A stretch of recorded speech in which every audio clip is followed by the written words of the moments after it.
یخوف اللہ بہ عبادہ، اللہ تعالیٰ ان چیزوں کے ذریعے سے اپنے بندوں کو ڈراتا.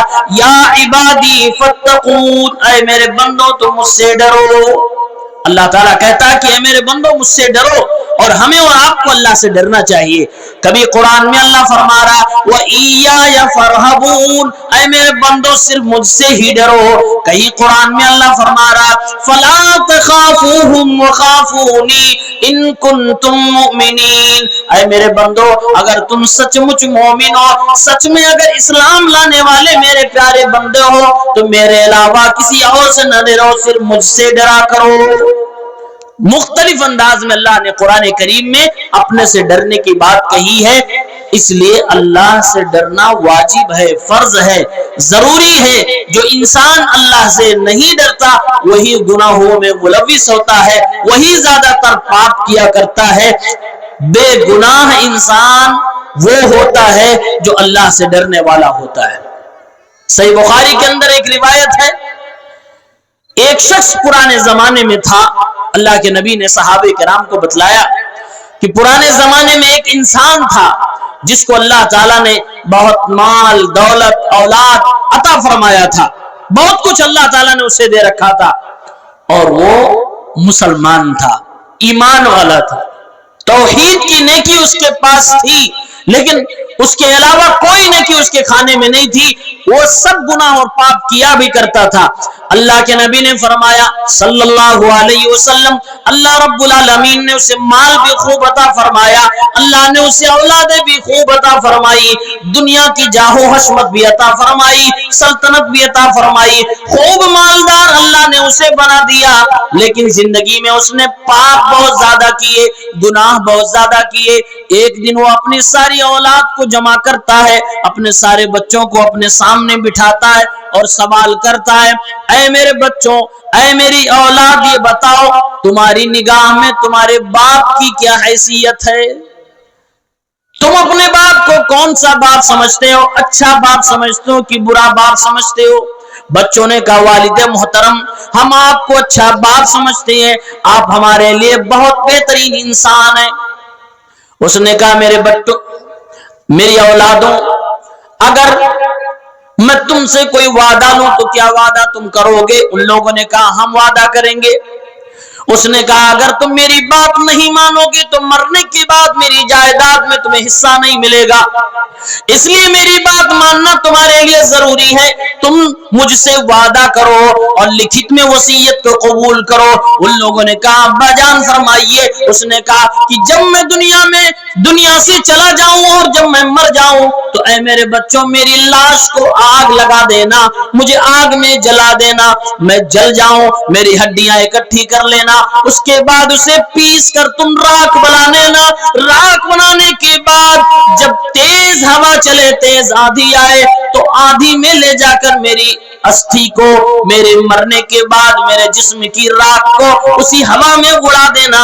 اے میرے بچوں میں اس لیے ایسا کہہ رہا ہوں کیونکہ میں نے اپنی زندگی میں اتنے زیادہ پاپ کیے ہیں، اتنے زیادہ گناہ کیے ہیں کہ کل کو اللہ رب العالمین اگر مجھے پکڑے گا تو اللہ تعالیٰ مجھے وہ سزا عطا فرمائے گا جو شاید کسی کو اللہ تعالیٰ نے عطا فرمایا ہو. اس لیے میرے بچوں ایسا تم میرے ساتھ کر دینا. اللہ کے نبی فرماتے ہیں صلی اللہ علیہ وسلم، اس آدمی نے یہ وصیت کی، اپنے بچوں سے لکھوا لیا. لکھوانے کے بعد وہ دنیا سے چلا گیا، اس کی وفات ہو گئی. اس کے بچوں نے وعدے کے مطابق وہی کیا، اپنے باپ کی لاش کو جلا ڈالا. جلانے کے بعد ہڈیاں اکٹھی کری، اسے پیس کر انہوں نے راکھ بنا ڈالا اور اس کے بعد تیز آندھی کا انتظار کرتے رہے. جس دن تیز آندھی آئی اپنے باپ کی لاش کو، راکھ کو انہوں نے ہواؤں میں بکھیر دیا اور ہواؤں میں اس کے باپ کی راکھ اڑ کے چلی گئی، ختم ہو گئی.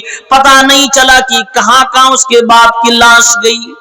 اللہ رب العالمین جو ہر چیز پر قادر ہے، جو ہر چیز کی طاقت رکھتا ہے، اللہ تعالیٰ نے زمین کو حکم دیا، اے زمین میرے اس بندے کی رات تیرے اوپر جہاں جہاں بھی پڑی ہو تو اس بندے کی رات کو اکٹھی کر اور اس کو میرے سامنے حاضر کر۔ اللہ کے حکم سے صرف اللہ نے فرمایا کن ہو جا، اللہ کے نبی فرماتے ہیں اس آدمی کی لاش جہاں جہاں بکھری ہوئی تھی اللہ کے سامنے آ کر اکٹھی ہو گئی، اللہ کے سامنے وہ انسان زندہ کھڑا ہو گیا۔ پھر اللہ تعالیٰ نے اس سے سوال فرمایا ما حملک علی ما صنعت، اے میرے بندے یہ جو تو نے پاپ کیا ہے کہ اپنے جسم کو تم نے جلوا ڈالا اور تم نے اپنی رات کو تیز ہواؤں میں ڈال کے اڑا دیا، اے میرے بندے تم نے یہ کام کیوں کیا، کس وجہ سے تم نے یہ کام کیا؟ اس نے کہا اے اللہ رب العالمین مخافتک وفرق منک، تجھ سے بھاگنے کے لیے اور تیرے ڈر کی وجہ سے میں نے یہ کام کیا تھا، اس لیے میں نے اپنی لاش کو آگ لگوایا تھا اور اس کی ہڈیوں کو میں نے جلوا کر اسے پیس کر کے میں نے راکھ بنا کر دنیا کے اندر ہواؤں میں بکھیر دیا تھا۔ اللہ کے سامنے اپنی بات رکھتا ہے۔ پیارے پیغمبر فرماتے ہیں اس نے اللہ کے سامنے کیا کہا، اے اللہ میں تجھ سے ڈرتا تھا کہ کل قیامت کے دن اگر میں پکڑا گیا اپنی اللہ کی گرفت میں آ گیا تو اللہ تعالیٰ ضرور مجھے سزا دے گا۔ پیارے پیغمبر فرماتے ہیں فَتَلَقَّاهُ بِرَحْمَتِهِ، اللہ تعالیٰ نے اس کے اس ڈرنے کی وجہ سے اسے معاف فرما دیا اور اس کو اپنی رحمتوں میں جگہ دے دی۔ وہ آدمی جنت میں چلا گیا، جبکہ اس نے جو کام کیا یہ ہمارے اپنے دین اسلام کے مطابق یہ کفر تھا۔ اگر کوئی آدمی یہ سوچے کہ میں مر جاؤں میری لاش کو جلا دیا جائے اور پھر اس کو پیس کر راکھ میں بنا کر اڑا دیا جائے اس لیے کہ اللہ تعالیٰ مجھے پکڑ نہیں سکتا ہے، یہ عقیدہ کفر کا عقیدہ ہے۔ لیکن وہ جاہل تھا جس کی وجہ سے اللہ تعالیٰ نے اسے معاف کیا اور اس کے ڈرنے کی عبادت کو قبول کر کے اس کو جنت میں ڈالا۔